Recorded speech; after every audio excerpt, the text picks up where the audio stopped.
Good evening, everyone. So, this is Dr. SHANMUKH here, welcoming you all for a integrated or whether I say clinically relevant discussion on cardiac potentials, a physiological approach towards how cardiac potentials work and the necessary concepts, basic concepts for the pharmacological understanding of anti-arrhythmic drugs. I'm not going to discuss about the pharmacology here, but it forms a base to understand their function and how they act. Okay, let's go into the topic. So the cardiac potentials are the electrical activity within the heart uh, which make the heart work or beat. Okay, there are two types. One is nodal and second is myocyte potential. The nodal potential is relevant to the SA node, AV node and the Purkinjee fibers, whereas the myocyte is proper myocardium or the muscle cell of the heart. I have three questions for you. They are: how is it generated? How does automaticity work? And how is heart rate regulated? So there are multiple graphs given in multiple different textbooks which confuse us, or maybe in the exam where we cannot identify immediately which is which. Or to understand the working of antiarrhythmics, we need to know the basic concepts. So let us draw the graph, or let us derive the graph from the concepts so that we don't get confused easily. Moving on to the topic, from the theory to graph, the conceptual journey, let's board the bus. So what happens here? So we hear that there are a lot of phases, phase 0 to phase 4, where if you are absent in nodal and if you are present in the myocardial tissue, myocyte potentials, how is it propagated? The propagation of the current is through gap junctions between the myocytes or the nodal cells. So that is the basic concept, because gap junctions have very fast conduction. And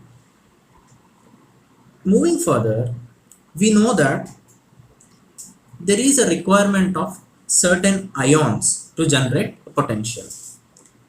In the cardiac tissue or the nodal tissue, we'll call in general the cardiac tissue, there are three ions which are important. One, which is sodium, followed by calcium, followed by potassium. And I am rounding off these two because calcium is anyway important for the contraction of the muscle, and we all know that anywhere calcium will be present. And whereas sodium and potassium, I rounded them off because see, potassium, as you know previously, is required for efflux from cell causing repolarization and hyperpolarization, right? Whereas Na influx will cause depolarization, right? So let us move further. See, there are two types of tissues, right? One is nodal tissue and second one is myocyte.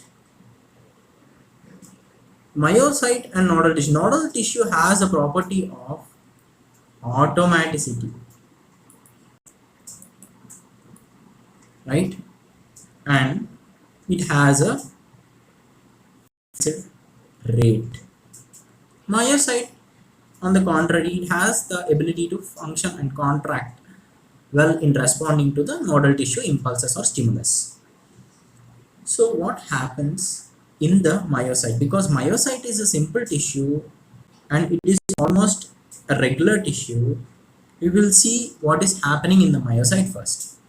So we will take for an example a junction here, a point where we will start our journey.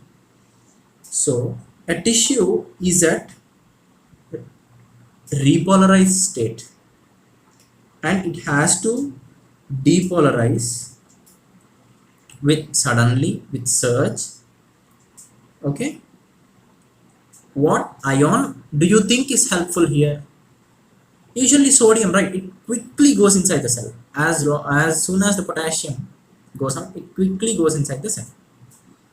This Na influx goes inside the cell causes the depolarization.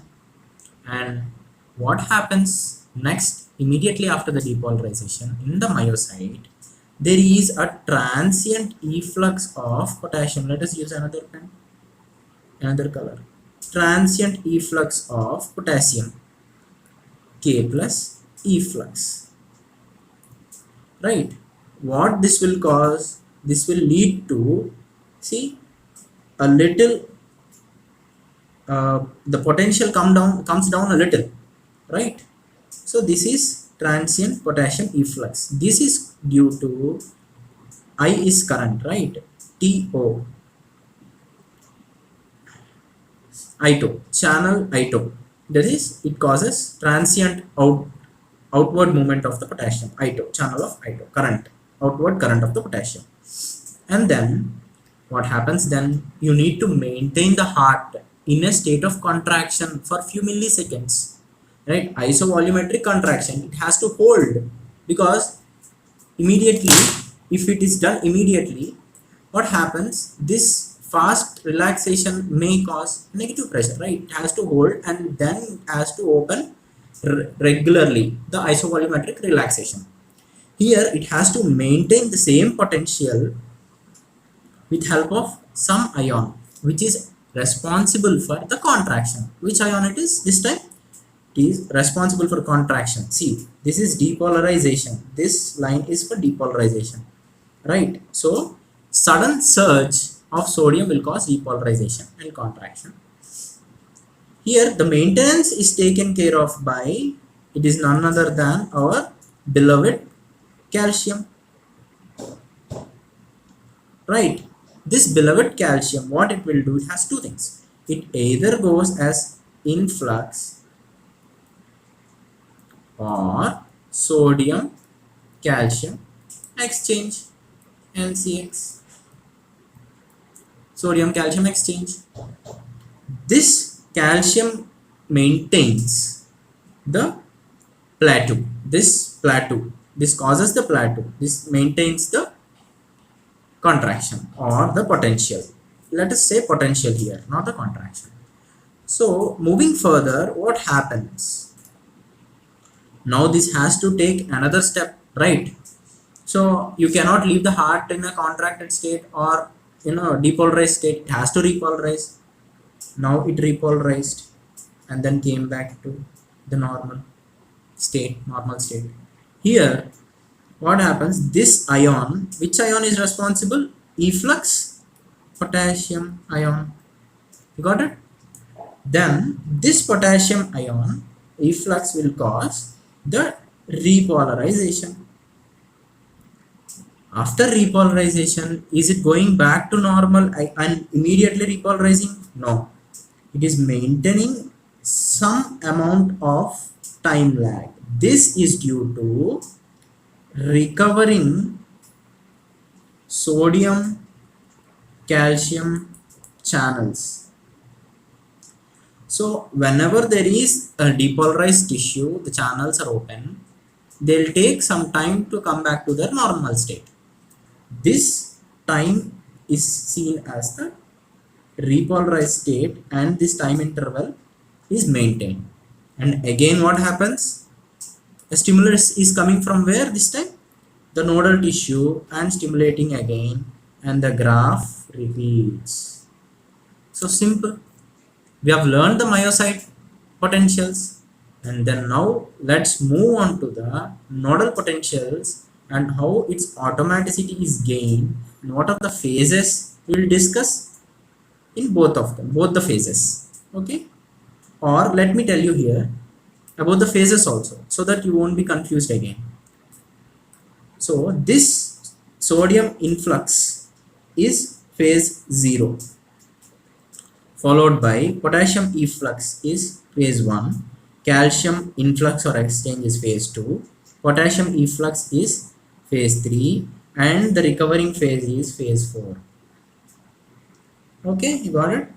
Let us move on to the nodal tissue. What is happening here? So you have no stimulus. See, first let us write that node has no external stimulus to depolarize. So it has to have its own mechanism, that is automaticity, right? It has to have its own mechanism to depolarize. This is happening with the help of some channels known as HCN channels.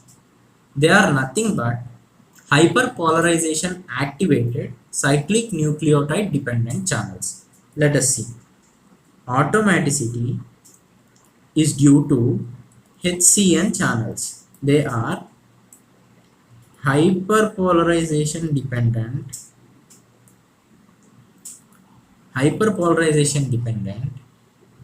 or hyperpolarization activated, you can say, not dependent, activated cyclic nucleotide dependent channels. Here, see, it is giving you a lot of information. This name itself is giving you a lot of information how the sympathetic and parasympathetic is controlling the heart. Sympathetic and parasympathetic system is controlling the heart, and what is activating the HCN channels. Just with the name, hyperpolarization activated 1, cyclic nucleotide dependent 2, isn't it? So let us go and see what is happening here. So initially, let us start again at the same point. This is some point X, a point where cardiac muscle or cardiac nodal tissue is ready to depolarize.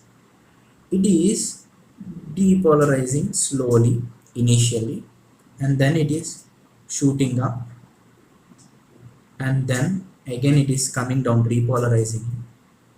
Okay, and then again it is slowly raising up and shooting and coming down, and again.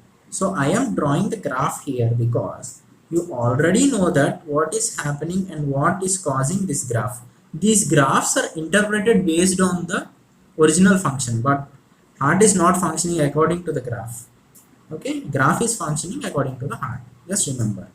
So at the point X, this HCN channels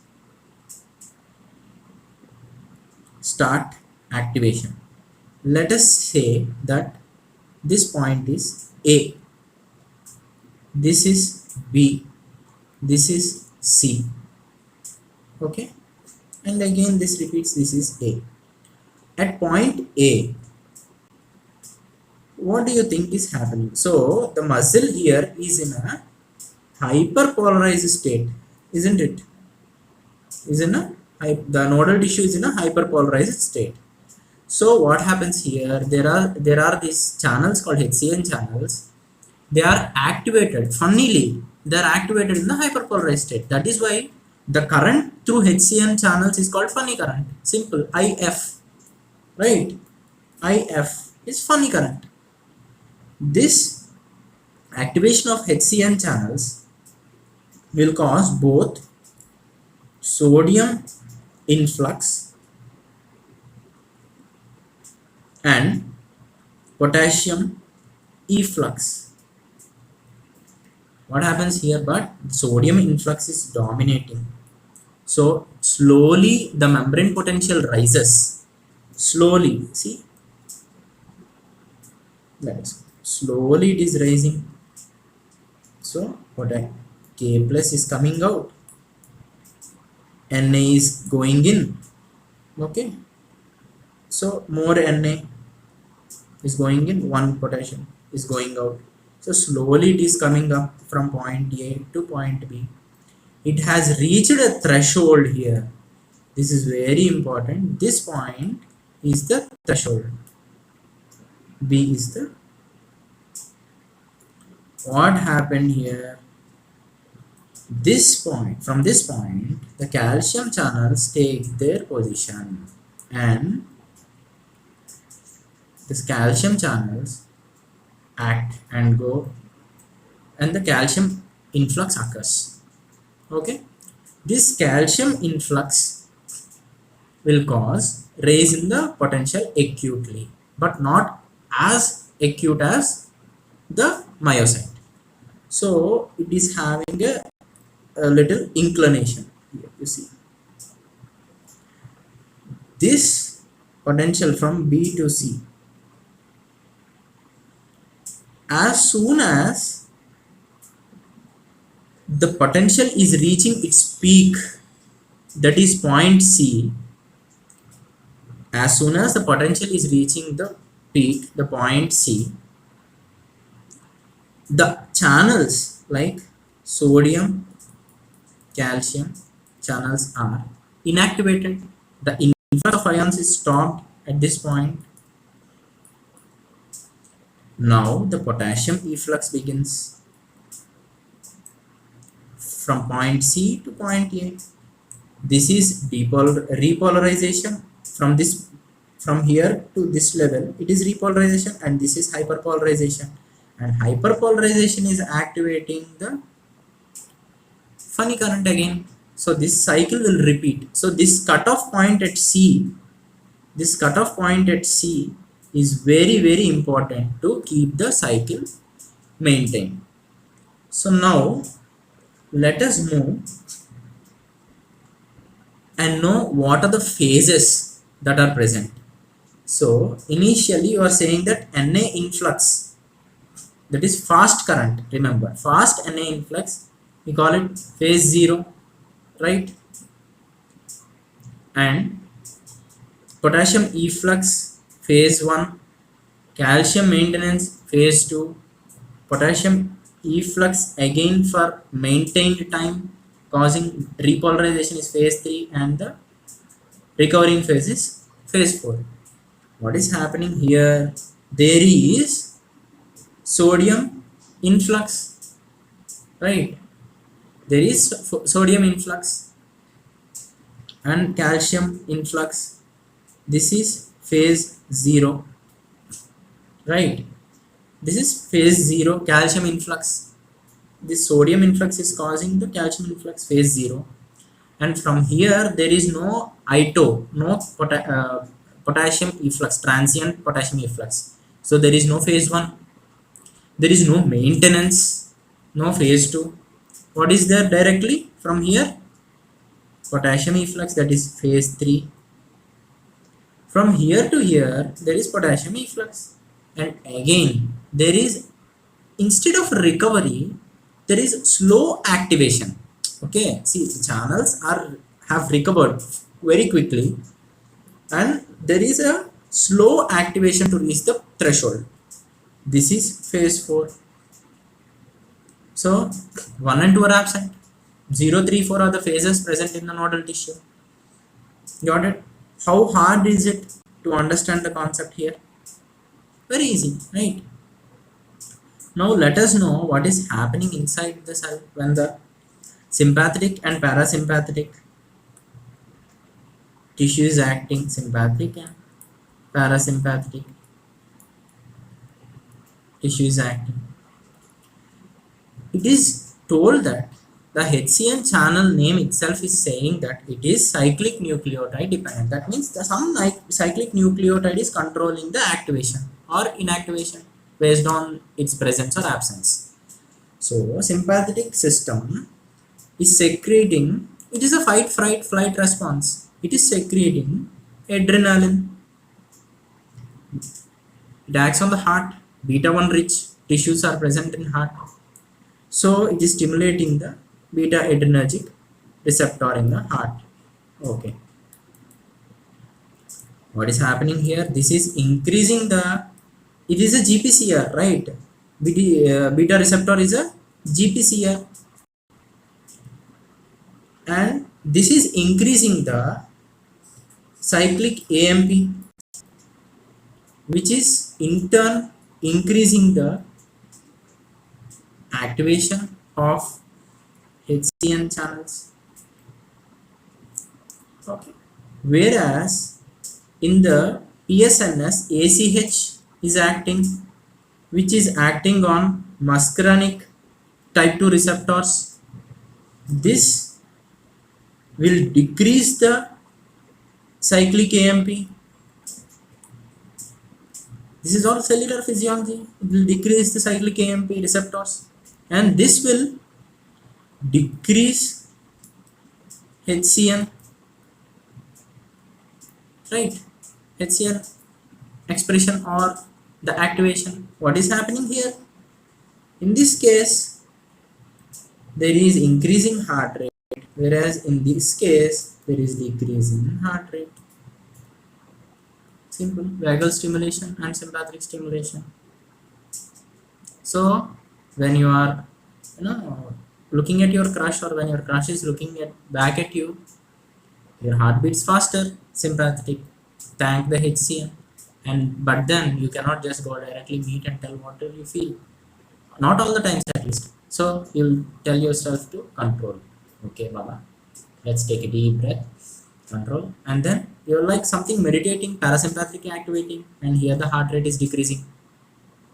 So this is how the heart rate is controlled, and the phases are divided, and all our 3 questions are answered. As simple as that. Now we are not discussing, but there are multiple drugs which act on sodium channels, potassium channels, calcium channels, right? They can block an activated or inactivated channels. Okay, they inhibit them. They may prevent opening, or they may block the open channels. So this is how multiple pharmacological agents work in as antiarrhythmic drugs. So this is very simple to understand, no complications, nothing. Okay, I hope you understood the concept, and please give your feedback in the comments. Thank you very much for your time.